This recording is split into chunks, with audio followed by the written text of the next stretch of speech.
सोलापुरात प्रथमच 12 लाख रुपये खर्चून बांधण्यात आलेल्या वातानुकूलित सार्वजनिक शौचालयाची चर्चा चांगलीच रंगात आहे।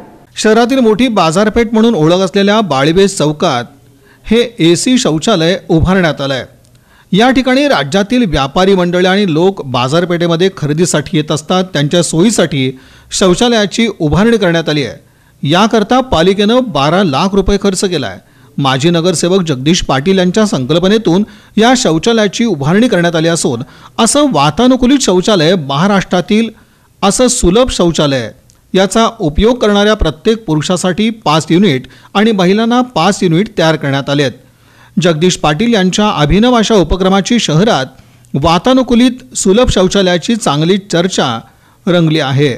या अभिनव अशा वातानुकूलित सुलभ शौचालयाच्या संदर्भात माहिती देताना माजी नगरसेवक जगदीश पाटील म्हणाले, त्या प्रमाणात नागरिकांची ये जा असते, वर्दळ असते।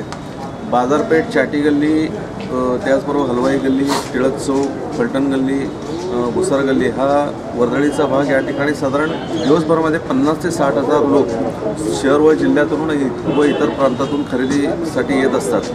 तर विशेषतः महिलांना टॉयलेट युनिटची सोय या भागामध्ये नव्हती। व्यापाऱ्यांची मागणी अनेक वर्षापासूनची होती।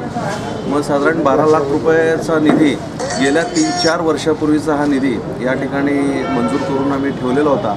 पण वाळूच्या अडचणीमुळे हे काम थोडंसं स्पीडमध्ये होण्याचं रखडलं। पण काही काशीना उशिरा करून सुलभ शौचालय एसी वातानुकूलित त्या ठिकाणी केलं गेलं।